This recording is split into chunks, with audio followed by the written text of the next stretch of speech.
Hi everybody, I'm Outdoor Enthusiast 101 and today I want to show you one of my more expensive bushcraft knives. This is a Kellam Wolverine. I've had about 7 months now and I don't use it as often as my Mora because it's a beauty. I really like it,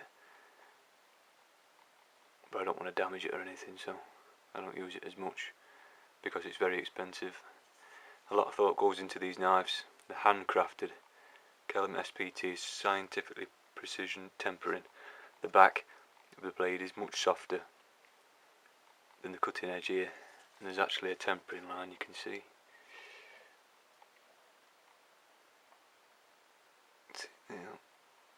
Going up all the way through.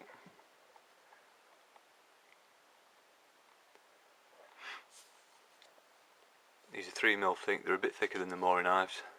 The cutting performance isn't as it's as good as, but I wouldn't say it's any better. Purely I think you buy these knives because of the look of them. They are beautiful. That's a stained curly birch handle, a rat tang, nicely done at the end. Absolutely beautiful. Really like this. Nice leather sheath. Again, it's quite stiff, quite thick. It's got a plastic insert further down, about halfway. It's about there. A lot of people worry about leather on YouTube. I've heard it so many times that they absorb water and this, that and the other, and it'll dull your blade. Majority, yeah, fair enough, it will a little bit, but like your carbon steel blades need oiling, these need dubbing and making waterproof. If you take care of your sheaths, they'll be just as good as your carbon steel blade will with its oil. And the handle, again, the people worry about wood. There's no need to, as long as it's treated right. Linseed oil, there's all sorts, mink oil, you have to look into what sort of thing you want to do, but I use linseed oil, 3-in-1 oil, and a good dubbing. I use gold label dubbing on here.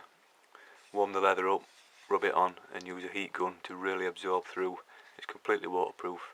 I have no worries with leather at all. So just a few things on it. The blade is 3.7 inch long. Let's move that out of the way.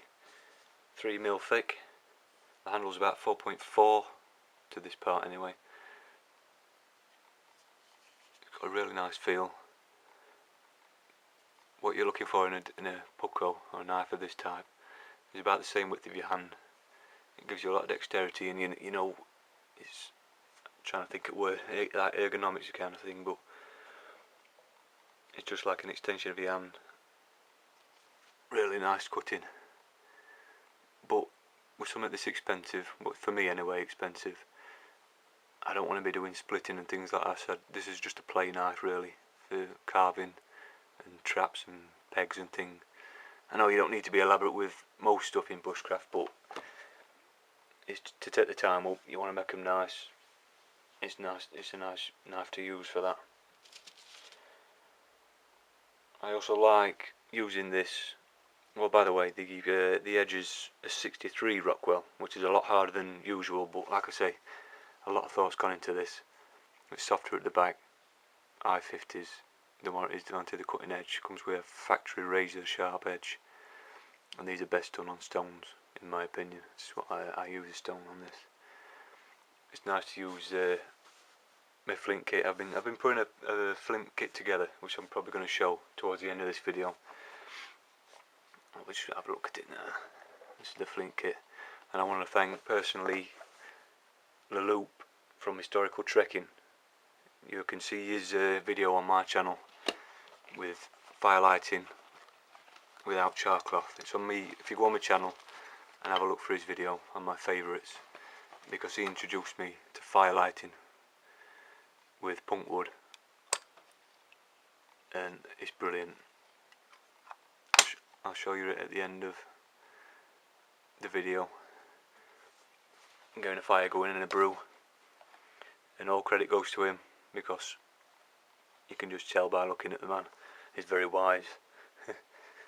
So we'll get out, have a look. It's get heavy rain today, but you know, we'll take Basher with today, and it'll be right. We'll crack on. Right guys, see you in a minute.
Okay, so that's the Kellam Wolverine performing pretty well there.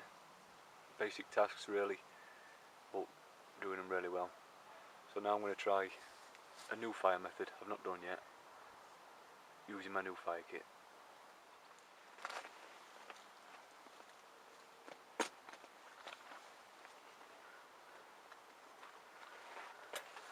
Okay, so the tinder I've collected, dry grass, birch bark, all the good stuff.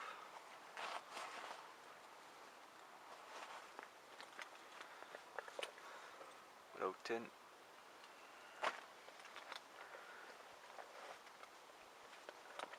The trusty kit.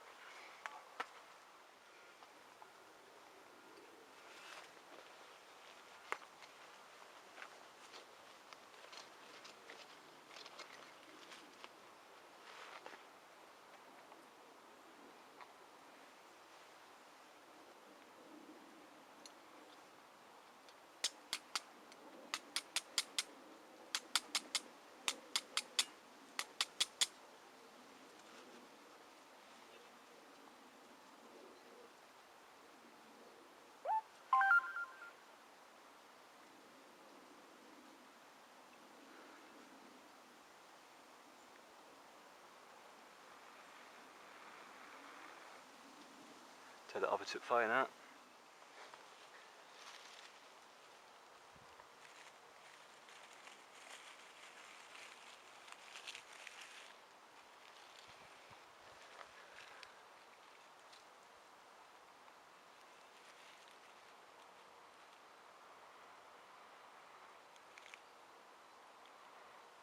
Hopefully I'm not big heads the right way. Hold on.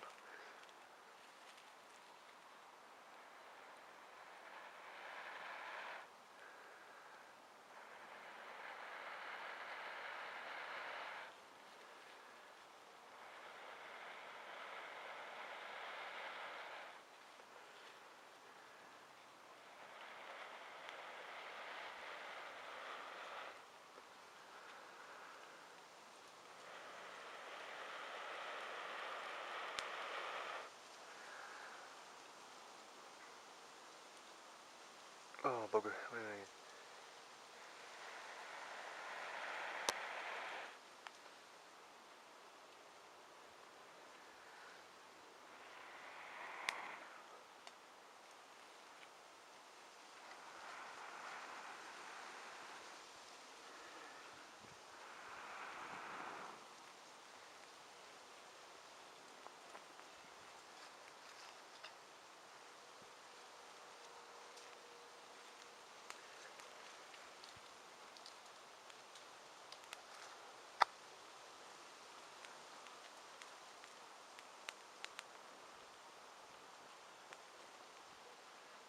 Okay, so there's just a few basic bushcraft tasks for Kellam Wolverine.